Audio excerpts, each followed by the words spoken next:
What's up, y'all? I'm ONeill, and this is 5 mistakes beginners make.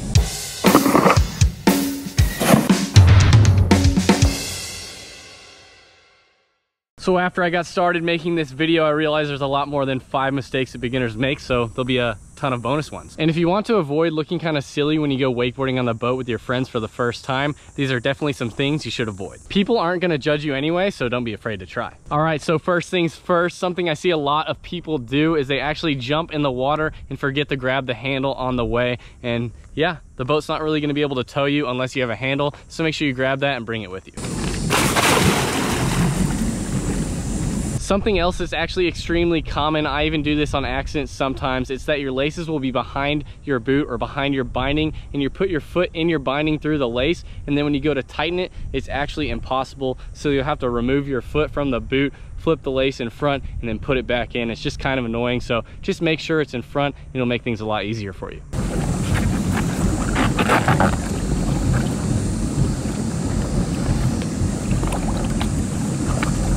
There's actually a lot of mistakes that involve strapping in, and I do actually see these things happen sometimes. You may think this is extremely unrealistic, but it does happen. I do see people with their rope actually between the boots, and then they'll strap into the boots and jump in the water. Then the rope has to run through your legs all the way till you get the handle. This is actually pretty annoying, so make sure that the rope is on the outside of your boots, and then you won't run into this problem.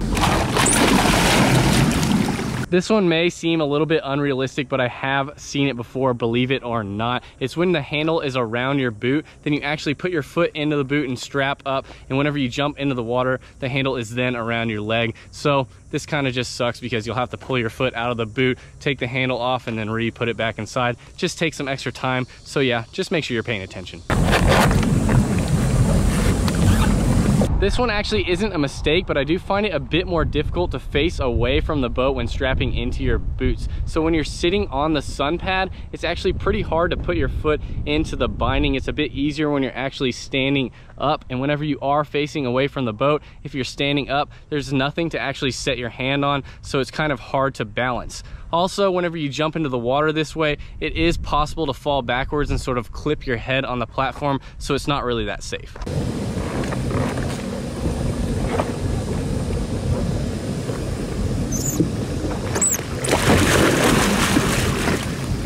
I personally find it easier to strap in facing towards the boat or towards the people in the boat because you can set your hand on the sun pad, which will help you balance, and it's a lot easier to put your boots on. And whenever you jump off the platform, you can see it and put your hand down if you're gonna hit it, so it's a bit safer.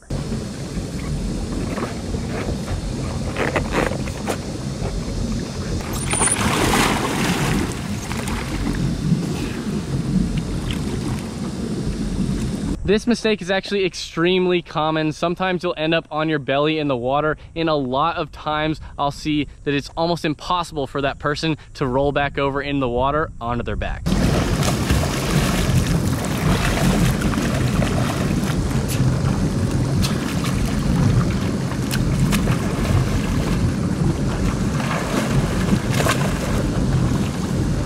The easiest way to roll over, I personally think, is just by flexing almost your entire body and your core and just trying to roll over as one piece. I find that pretty helpful. Another thing you can do is use the tension of the rope to actually sort of pull yourself over. Let's get into some of the mistakes that people sort of make while trying to actually get up on top of the wakeboard. This one is extremely common with sort of the stereotypical strong guy, big tough guy that thinks he has big muscles, or big athletic football player or something like that. This guy is usually the one that makes this problem, is they usually try and fight the boat and really try and be stronger than the boat. This really leads you to just plow a ton of water, and it never really ends up working out. The next mistake is actually the most common mistake I see people make on their wakeboard. They end up rushing it and really trying to get up on top of the water too soon. This results in their board going underwater, and they end up getting pulled out the front.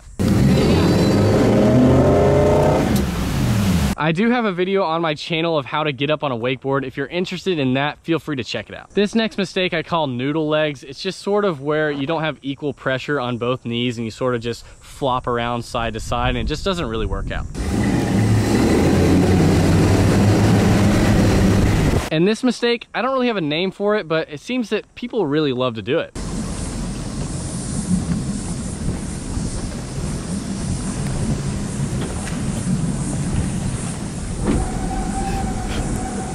If you do fall, make sure you let go, because if you do hold on, it's not really the most fun thing, and also it's not really possible to breathe underwater.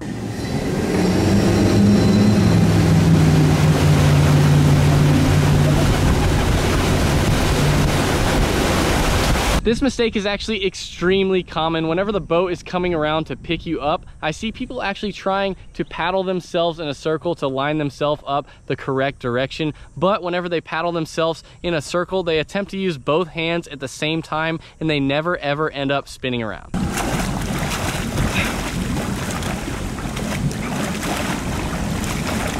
To fix this problem, just use one hand and you'll easily turn whatever direction you want.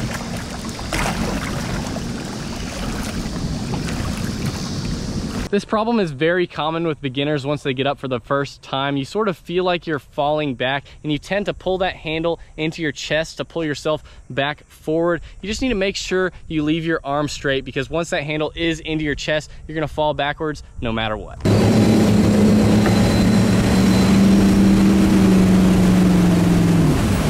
This mistake is actually kind of disrespectful, and I do see it pretty often, is people actually put their board in the rack before they actually dump the water out of their boots, so it'll just be dripping into the boat the whole time. So make sure you dump the water out before you put it up on the rack.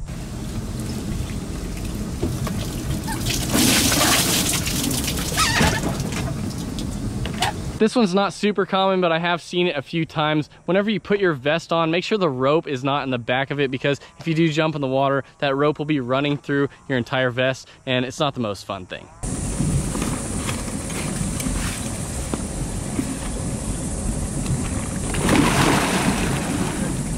This mistake is actually mega common. A lot of times I'll see people wearing a Coast Guard approved vest, and they'll jump in the water with their wakeboard on, and all of a sudden they just think they're completely drowning.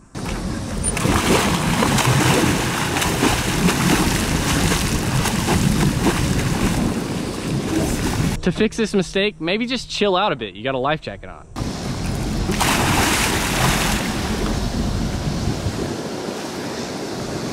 The last mistake that I have for today is a lot of times when people are done riding, they'll forget to reel in their rope. This might end up in the driver accidentally running over the rope, and it could ruin the day for everyone.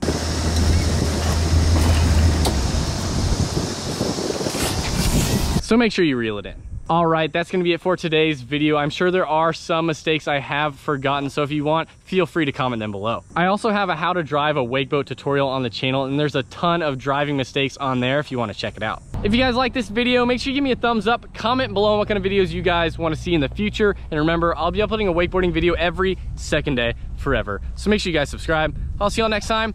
Peace!